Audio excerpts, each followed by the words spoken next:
নানা জল্পনা কল্পনার অবসান ঘটিয়ে রাষ্ট্রপতির সার্চ কমিটির দেয়া তালিকা থেকে নতুন নির্বাচন কমিশনার হিসেবে সাবেক সচিব কে প্রমোদাকে নিয়োগ দিয়েছেন।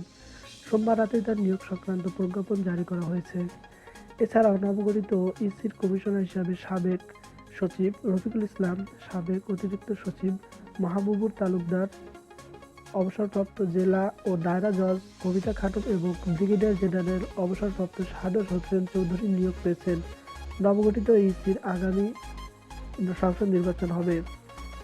পাঠকের আগ্রহের বিষয়টি বিবেচনা করে নতুন CEC K M Nurul Huda সম্পর্কে বিস্তারিত তথ্য তুলে ধরা হলো।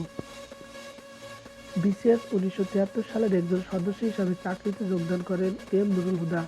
2006 সালে বাংলাদেশ সরকারের সচিব হিসাবে দায়িত্ব থেকে অবসরে যান। সরকারি কর্মকর্তা হিসেবে কাজ শুরুর পর কুমিল্লা ও ফরিদপুরের জেলা প্রশাসকের দায়িত্ব পালন করেছেন। এছাড়াও ঢাকা সিটি কর্পোরেশনের প্রধান নির্বাহী কর্মকর্তা ও পরিবেশ ও বন মন্ত্রণালয় এবং সাংসদ সচিবালয় যুগ্ম সচিব ও অতিরিক্ত সচিবের দায়িত্ব পালনের অভিজ্ঞতা রয়েছে তার। 2010 সালে যোগ দেন বাংলাদেশ মিউনিসিপ্যাল ডেভেলপমেন্ট ফান্ডে। এর ব্যবস্থাপনা পরিচালক পদে ছিলেন 5 বছর। এর আগে জেমকন গ্রুপের পরিচালক, নর্থ ওয়েস্ট জোন কোম্পানির চেয়ারম্যান, বাংলাদেশ পরিবেশ আন্দোলন বাপার সঙ্গে যুক্ত ছিলেন তিনি। যুক্তরাষ্ট্রের ম্যানচেস্টার ইউনিভার্সিটি ও সাবেক সোভিয়েত ইউনিয়ন থেকে উচ্চতর ডিগ্রি নেন নুরুল হুদা। তার জন্ম শিক্ষা। 1948 সালে পটুয়াখালীর বাউফলে জন্মগ্রহণ করেন কে এম নুরুল হুদা। তিনি ঢাকা বিশ্ববিদ্যালয়ের পরিসংখ্যান বিভাগ থেকে স্নাতক ও স্নাতকোত্তর ডিগ্রি লাভ করেন। ঢাকা বিশ্ববিদ্যালয়ের ফজলুল হক হলের আবাসিক ছাত্র ছিলেন নুরুল হুদা।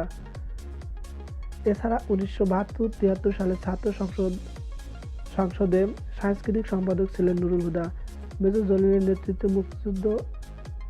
স্বাধীনতা যুদ্ধে 9 নম্বর সেক্টরের মুক্তিযুদ্ধে অংশ নেন। পটুয়াখালী জেলা পাক হানাদার মুক্ত করার ভূমিকা রাখেন। ঢাকা বিশ্ববিদ্যালয়ের পরিসংখ্যান বিভাগের ছাত্র অবস্থায় বরিশাল অঞ্চলে মেজর জলিলের নেতৃত্বে মুক্তিযুদ্ধে ঝাঁপিয়ে পড়েন। সংসার জীবন। স্ত্রী হুসনে আরার সঙ্গে নুরুল হুদার সংসারে 3 ছেলে মেয়ে। বড় ছেলে প্রকৌশলী, কানাডায় রয়েছেন। মেজো মেয়ে বুয়েট থেকে পাশ করে পিএইচডি শেষে যুক্তরাষ্ট্রের মিশিগানে থাকেন। ছোট মেয়ে ঢাকা বিশ্ববিদ্যালয়ের পার্ট চুকে উচ্চতর ডিগ্রির জন্য কানাডায় রয়েছেন।